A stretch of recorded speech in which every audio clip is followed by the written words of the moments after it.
아하시야가 죽고 그 뒤로 새로운 왕이 북이스라엘에 등장하는데 바로 그 사람이 아하시야의 동생 여호람이라는 사람입니다.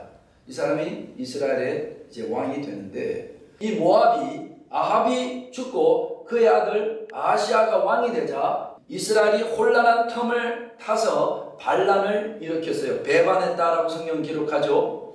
그동안 바쳐오던 조공을 바치지 않고 이제 우리는 이스라엘로부터 독립하겠다라고 선언을 하는 것입니다.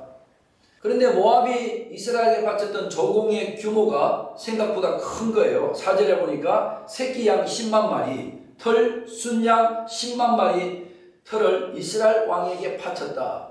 엄청난 규모를 바쳐왔던 것입니다. 그러니까 이 조공을 안 바치면 어떻게 되겠어요? 경제적인 문제, 정치적인 문제가 이제 생겨버리는 거죠. 그래서 이 문제로 고민했던 요람은 결국 무엇을 결정하냐? 이 전쟁을 결정하고, 그래서 남쪽 유다의 여호사밧 왕에게 도움을 요청합니다. 북쪽 왕 여호람이 남쪽 왕 여호사밧에게 이제 전쟁을 하자고 도움을 요청했는데, 그 당시에 에돔이라는 나라가 있었는데 이 나라가 또 남쪽 유다 왕 여호사밧에게 조공을 바치고 있었어요. 그래서 이제는 에돔까지 다 합세해가지고 전쟁을 치르게 됩니다. 자, 모압 한 나라를 치르는데 이스라엘과 남유다와 또 에돔 나라까지 세 나라가 연합을 했어요. 그리고 그들이 작전을 치밀하게 짜서 모든 것이 잘 준비가 되었습니다. 이 전쟁은 이스라엘이 이길 수밖에 없는 전쟁입니다. 여러분, 우리가 치밀하게 계획을 짜면 뭐 하겠습니까? 우리가 멋지게 계획을 짜면 뭐 합니까? 전쟁이 시작된 지 7일 만에 예상하지도 못한 문제를 이스라엘은 만나게 됩니다. 9절을 보니까 7일 만에 군사와 따라가는 가축을 먹일 물이 없는지라 그랬어요. 전쟁에 출전한 이 군대가 일주일 동안에 마실 물을 얻지 못했다라는 것은, 여러분, 이것은 심각한 문제예요. 여러분이 하루만 물 안 먹어도 이 사람 미치는 거예요. 일주일 동안 물을 못 먹었다. 전쟁을 해보기도 전에 이 모든 군대와 지금 말들이 목말라 죽게 되는 위기에 처하게 되었다라는 것입니다. 이것은 지금 전쟁 그 자체를 수행할 능력을 상실한 절망적인 상황을 만나게 됐다라는 말이죠. 자, 누가 이 전쟁을 자초한 거예요? 여호람이 이 전쟁을 자초한 것입니다. 그런데 자기가 이 전쟁을 하자고 시작을 해놓고 이 총체적인 위기 앞에서 뭐라고 이야기합니까? 여호람 왕은 여호와께서 새 왕을 불러놓고 우리를 모압의 손에서 우리를 멸망시키려고 한다라고 하나님을 원망하고 있어요. 언제 하나님이 새 왕을 불러 모았습니까? 누가 불러 모았습니까? 여호람 왕이 불러 모았어요. 언제 그들에게 모압을 치라고 하나님이 명령하셨나요? 전쟁도 지가 하고 작전도 지가 짜고 뭐든지 지 마음대로 다 해놓고 막상 어려운 일이 닥치니까 괜히 죄 없는 가만히 계시는 하나님이 우리를 죽이려고 한다 라고 이렇게 말하는 이것을 보십시오. 전형적으로 요람 같은 이런 사람들의 특징이 있어요. 그게 뭐냐? 전부 다 지 마음대로 선택을 해. 뭐든지 지 마음대로 결정을 해. 그래놓고 안 되면 누구 탓해요? 하나님 탓하고 하나님 원망하고 하나님을 불평하는 그런 사람들이 생각보다 많아요. 누가 전쟁을 선택한 것입니까? 요람이 선택했고, 누가 결정했어요? 요람이 결정했고. 지가 다 해놓고 지금 뭐라고 합니까? 슬프도다. 슬프기는 뭘 슬퍼요. 지가 다 해놓고. 그래놓고 이 모든 위기를 초래한 가해자로 누구를 지목합니까? 하나님을 지목하고 있다는 거죠. 그는 하나님의 뜻을 묻지도 않고 전쟁을 일으켜 위기에 처하자 엉뚱하게 누구를 원망합니까? 하나님을 원망하더라는 것입니다. 위태로운 극심한 위기 상황 속에서도 그는 여호와께 묻지 않았어요. 여전히 하나님을 찾지 않았어요. 오늘 여호람의 모습이 꼭 오늘 우리의 모습 같지 않습니까? 위태로운 위기가 왔어요. 이멀전시가 생겼어요. 그런데 하나님을 찾지도 않고 지 마음대로 다 결정하고 지 마음대로 선택해놓고 결국은 하나님에게 손가락질하며 왜 하나님 나를 도와주지 않냐는 이 모습이 오늘 우리와 같지 않냐라는 거예요. 직장 문제, 결혼 문제, 학업 문제 하나님께 한 번도 물어본 적이 없어요. 지가 다 결정을 해놓고 조금만 힘들어지면 왜 나를 여기에 보내셨냐고, 왜 나를 저 인간을 만나게 했냐고 하나님을 원망합니다. 여호람은 전쟁을 하기 위해서 완벽하게 준비를 했다고 했습니다. 문제가 전혀 없었잖아요. 그런데 아무것도 아닌 별거 아닌 물 때문에 무너지는 것을 보면서 우리가 깨닫는 게 뭐예요? 내가 아무리 준비를 완벽하게 했어도 여호람처럼 별거 아닌 것에 우리의 인생이 무너질 수 있겠구나. 물 때문에 그렇게 잘 준비한 전쟁이 숲으로 돌아갈 상황을 만난 이 여호람 왕은 길길이 뛰면서 하나님을 원망하고 불평하고 있는데, 이때 여호사밧 왕이 가만히 생각을 해보니까 그래도 내가 믿음의 사람인데 하나님 앞에 기도하고 하나님의 뜻이 무엇인지를 물었어야 되는데 내가 그러지 못했구나 라는 것을 여호사밧은 깨닫게 됩니다. 자, 여러분 이미 늦었어요. 그렇지만 기억하십시오. 늦었지만 지금이라도 하나님의 말씀을 듣겠다라는 거예요. 내가 잘못했지만은, 늦었지만은, 그동안 잘못 살았지만은 지금이라도 하나님께 돌아와 말씀을 듣겠다. 그 결단이 있는 자는 삽니다. 여호사밧은 하나님의 말씀을 듣기를 원했어요. 왜요? 하나님의 말씀이 생명이기 때문에, 하나님 말씀 속에 길이 있기 때문에, 그러므로 하나님의 말씀을 가까이 하는 인생, 말씀 앞에 무릎 꿇는 인생들은 반드시 회복되는 줄로 믿습니다. 다시 인생이 일어날 수 있는 거예요. 사랑하는 여러분, 시작부터 물어야 합니다. 우리는 인생의 많은 선택과 결정 앞에서 영적인 프로세스를 늘 지켜야 합니다. 여러분의 인생에 위기가 있고 문제가 있거든 하나님 말씀 앞으로 나오십시오. 말씀을 들으십시오. 말씀을 가까이 하십시오. 그게 길이 있고 그게 하나님의 역사가 있는 거예요. 오늘 이 자리에 절망과 인생의 수렁에 빠졌거나 죽게 된 사람이 있다면 여러분, 첫 번째 우리는 말씀을 들으셔야 돼요. 말씀에서 길을 찾아야 합니다. 그 말씀이 여러분의 수렁과 절망에서, 실패해서 여러분을 건져주실 줄로 믿습니다. 여호사밧이 이 위기를 어떻게 극복합니까? 11절에 보니까 우리가 여호와께 물을 만한 여호와의 선지자가 어디 있느냐 이렇게 질문을 했을 때 신하 중에 어떤 한 사람이 놀랍게도 여기에 하나님의 사람 엘리사가 있나이다. 여러분, 위기의 상황에 여호람은 하나님을 원망했잖아요. 그러나 하나님을 경외했던 여호사밧은 위기의 순간에 하나님을 찾더라는 거예요. 하나님의 음성을 구하더라는 거예요. 그는 결정적인 인생의 위기의 순간에 가장 필요한 것이 무엇인지를 알았다라는 것입니다. 그는 위기를 브레이크로 할 수 있는, 뚫고 갈 수 있는 하나님의 말씀을 찾았다라는 거예요. 이것이 위기를 만난 사람들이 다시 승리의 길로 나아가는 첫걸음이 되는 것입니다. 엘리사가 전쟁 한복판에 있었다고 했잖아요. 그랬던 것처럼 우리가 주님 앞에 구하기만 하면, 묻기만 하면 우리 주님은 이미 이민의 삶, 전쟁과 같은 이민의 삶 한복판에 이미 와 계시는 하나님인 줄로 믿습니다. 여러분이 잠잠히 그 하나님의 음성을 구할 수 있게 되기를 바랍니다. 자, 엘리사가 그곳에 있다는 말을 듣고 여호사밧이 불평하는 여호람을 데리고 엘리사 앞으로 나아갑니다.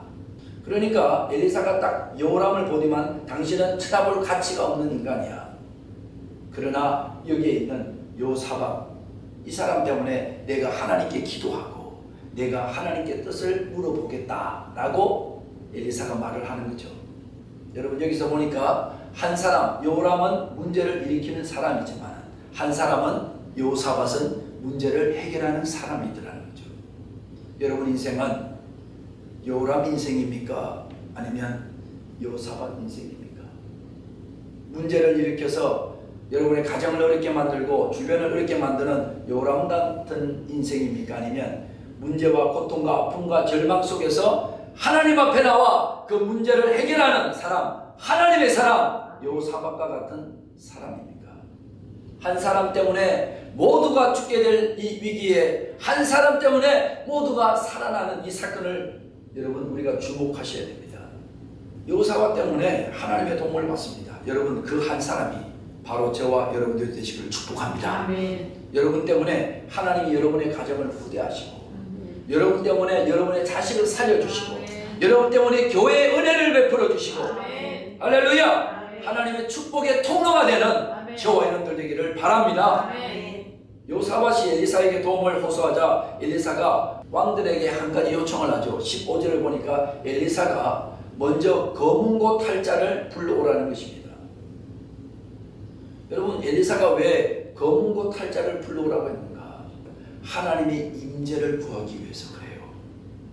그래서 하나님의 임재를 위해서 먼저 찬양의 제사를 하나님께 드리기를 원했다는 거죠. 여러분 이거 굉장히 중요한 거예요.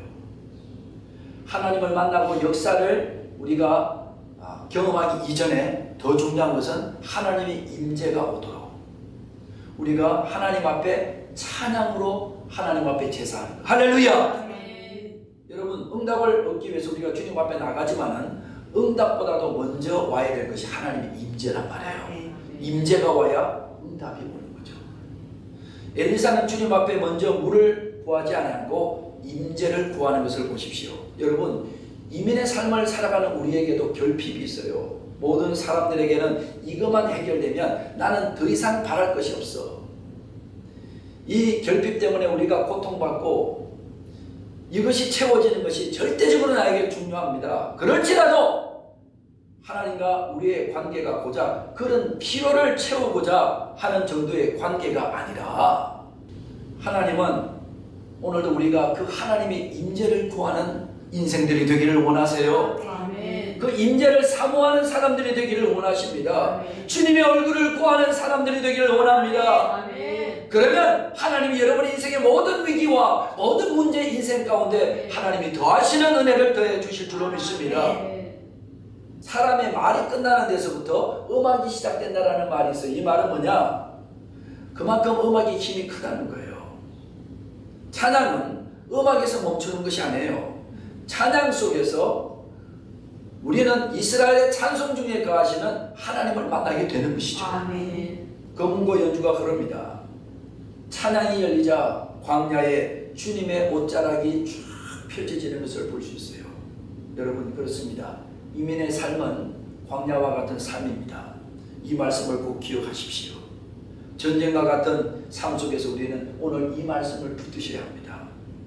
주님을 찬양할 때 주님의 옷자락이 내 힘든 그 현실 속에 펼쳐진다라는 사실을 이것이 바로 찬양의 역사인 것입니다. 아멘. 찬양이 하나님께 올려지자 어떤 일이 일어났다고요? 여호와께서 엘리사를 감동하시니 그리고 여호와의 손이 그 위에 있었다라고 성경은 기록합니다. 여호와의 손이 그 위에 있었다라는 것은 이것은 뭐냐? 하나님의 임재 가운데 들어갔다는 거죠. 뭐가 시작될 때? 찬양이 시작될 때 이미 하나님의 임재 가운데 들어갔다는 거죠. 그리고 엘리사는 주의 말씀을 듣게 됩니다. 16절에 보니까 여호와의 말씀이 이 골짜기에 개천을 많이 팔아. 자 여러분 지금 광야 한복판입니다. 물이 없어서 지금 다 죽게 생겼어요. 그런데 뭐라는 거예요? 하나님이 땅을 팔아, 개천을 파라는 거죠. 여러분 여기 지금 있는 땅은 아무리 파도 물이 나오는 땅이 아니에요. 사람들이 그거를 다 알고 있어요. 팔레스타인 지역은 건기 때는 이 골짜기에 물이 한 방울도 없어요. 그래서 반짝 말라버린.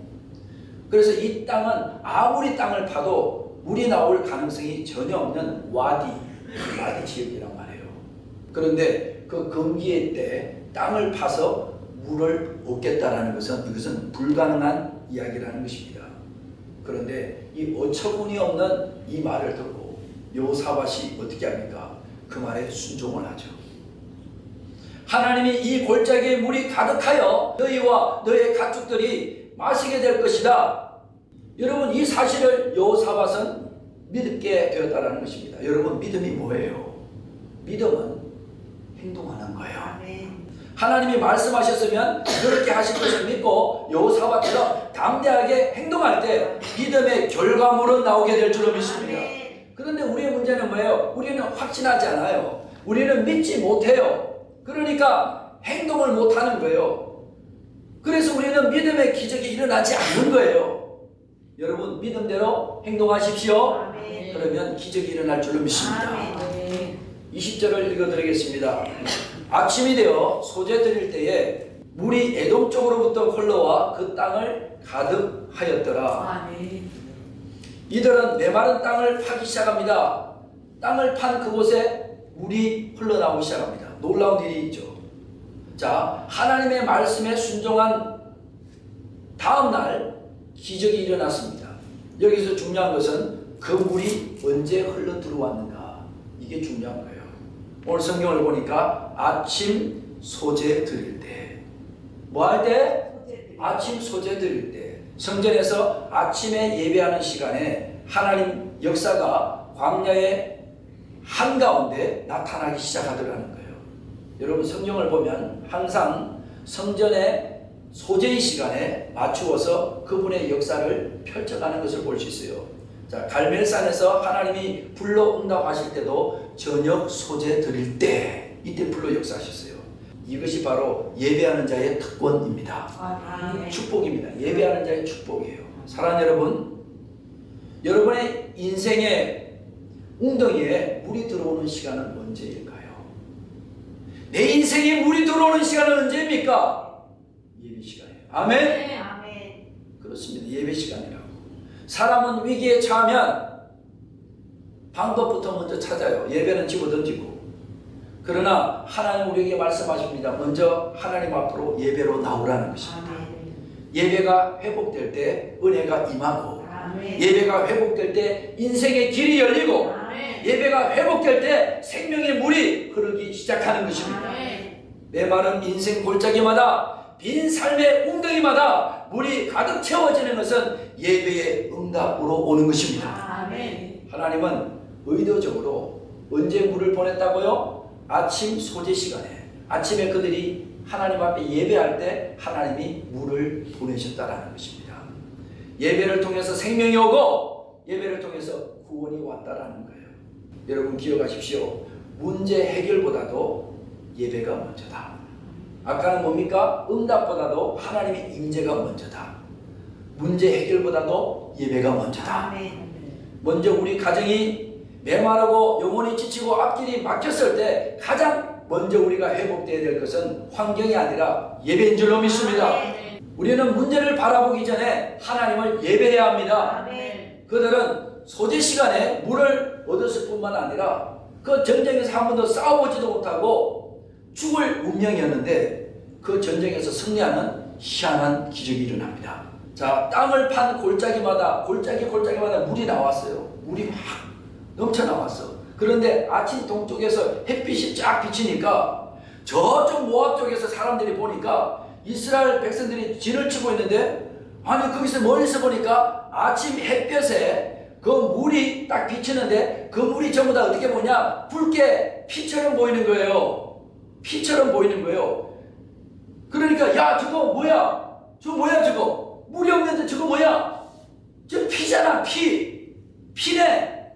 그러니까 누군가 그렇게 외치자니까 모압 사람들 전부 다 맞아 저 피가 온 데가 다 피네.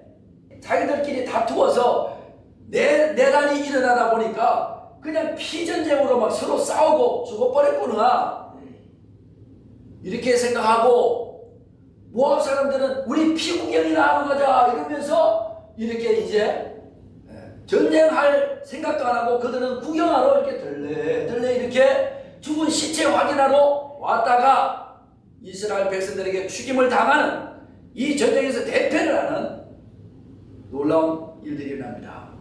하나님은 목마른 이스라엘 백성들에게 물만 주시는 하나님이 아니라 완벽한 성리를 주신 하나님. 여러분 우리가 할 일이 있어요.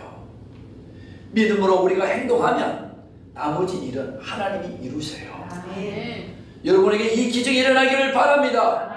이 말씀이 나의 말씀이 되기를 사모하십시오. 이 말씀이 여러분의 가정의 자녀 위에, 우리 교회 위에 이루어지기를 기대하십시오. 하나님은 오늘도 말씀하십니다. 골짜기에 개천의 도랑을 파라고. 여러분, 골짜기에 도랑을 파라는 말은 하나님이 일하실 자리를 준비하라는 거예요. 물이 없는 골짜기에서 개천을 파는 것은 상식적으로 의미가 없는 거죠. 그러나 믿음은 보이는 현실보다도 하나님의 약속을 더 신뢰하는 것, 이것이 믿음 아니겠습니까? 오늘 우리의 개천은 뭐예요? 매일마다 내가 드리는 기도. 할렐루야. 아멘. 내가 매일마다 포기하지 않고 드리는 예배, 매일마다 내가 읽는 하나님의 말씀, 내가 매일마다 하나님 말씀을 메디테이션하는 묵상, 교회를 섬기는 이것이 오늘 우리가 파고 있는 개천이에요.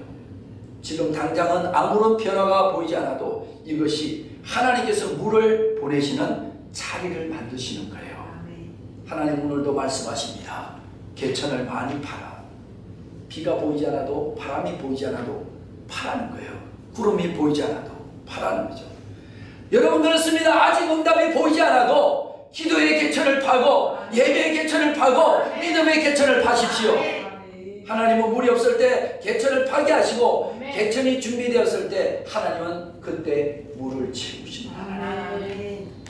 기적은 물이 오는 데서 시작되지 않습니다. 기적은 삽을 들고 개천을 파기 시작할 때 이미 시작되는 거예요. 이때 우리의 믿음이 드러나는 것입니다. 물이 보여서 파는 것이 아닙니다. 믿기 때문에 파는 거예요. 길이 보여서 순종하는 것이 아닙니다. 하나님을 신뢰하기 때문에 우리는 순종하는 것입니다. 바람도 없고 비도 없고 아무 징조도 없지만은 하나님은 밤새 보이지 않는 곳에서 물을 보내고 계셨어요. 할렐루야. 그렇습니다. 우리의 가정에도, 우리 자녀들에게도, 우리의 영혼 속에서도 하나님은 반드시 물을 보내실 거예요. 그러므로 포기하지 마시고 오늘도 믿음으로 우리가 도랑을 파는 우리가 되기를 바랍니다. 사랑하는 여러분, 불신의 사람은 위기의 때 요람처럼 원망으로 대답하지만 믿음의 사람은 요사바처럼 하나님께 물음으로 그리고 믿음으로 행동하는 사람입니다. 우리는 믿음의 사람 아닙니까?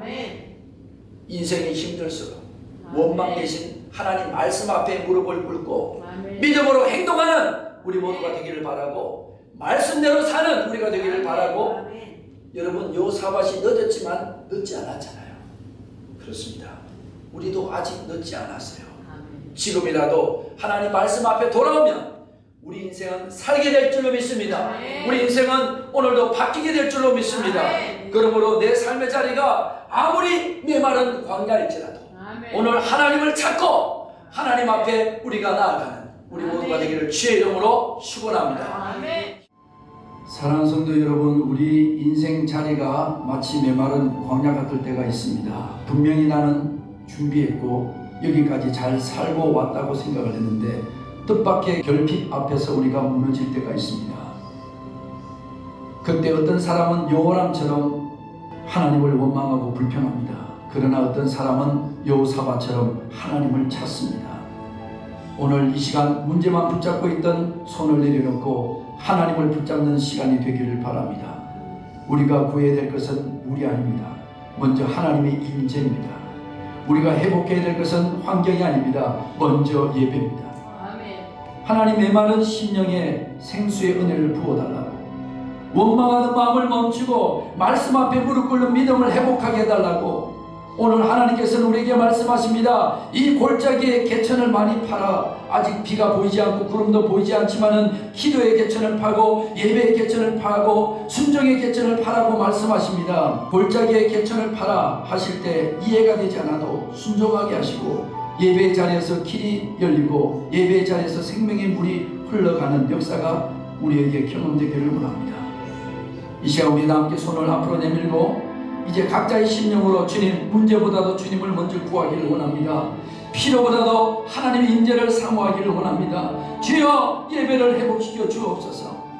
하나님 아버지, 오늘도 우리가 하나님보다도 문제를 더 바라보고 있다면 하나님, 이 시간 우리가 하나님의 임재보다도 응답을 더 구하고 있다면 하나님, 오늘도 우리가 하나님의 임재를 구하게 하여 주시고 하나님, 응답보다도 하나님의 임재를 사모하는 믿음을 달라고 하나님, 오늘도 문제보다도 예배를 회복하는 우리가 되게 해달라고, 무너졌던 우리 예배를 하나님 살려 주옵소서. 제가 찬양할 때 주신 말씀 생각하며 다 함께 간절히 기도로 나가기를 원합니다. 우리 다 함께 기도하겠습니다.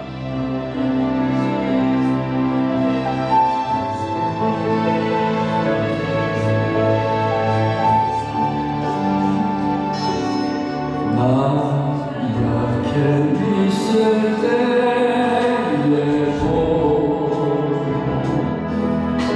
주님이 함께 계시고, 나서만 이룰 때에도 주님은 내게 오시네. 난 시험당할 때에도 주님이 지켜주시고,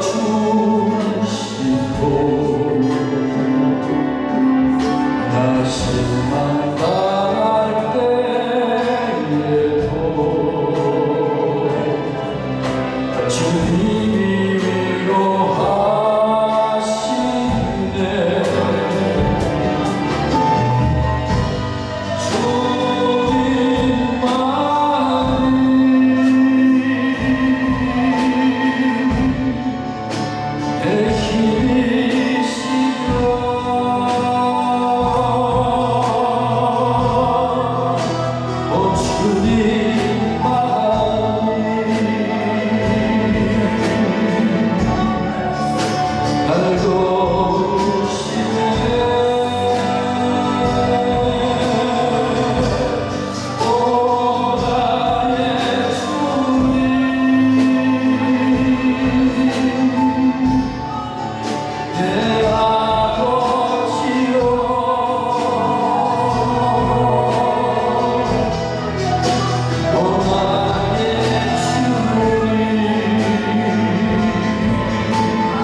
우리는 광야와 같은 삶을 살아갑니다.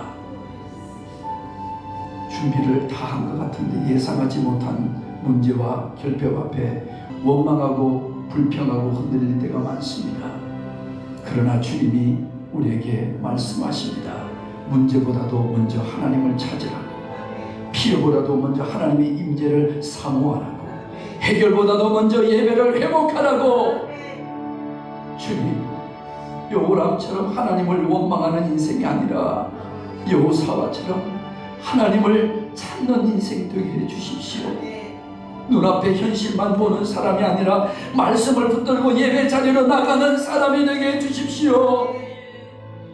주님의 엘리사가 물을 구한 것이 아니라 주님의 임재를 구했던 것처럼 우리 모두도 필요를 구하는 것이 아니라 주님 자신을 사모하는 우리가 되게 해주시고, 기도 제목보다도 문제 해결보다도 주님의 인재가 더 귀하게 생각되게 해주시고, 문제 해결보다도 주님과 동행하는 것이 더 소중한 사람들 되게 해주십시오. 골짜기의 개천을 바라고 하실 때 이해가 되지 않아도 순종하게 하시고, 아무리 징조가 보이지 않아도 하나님 말씀 때문에 움직이게 도와주시고, 아무런 변화가 없어도 예배의 자리를 지키게 하여 주옵시고, 아침 소재 시간에 물에 임했던 것처럼 우리 예배 시간에 생명의 물줄기가 흘러가게 하옵소서.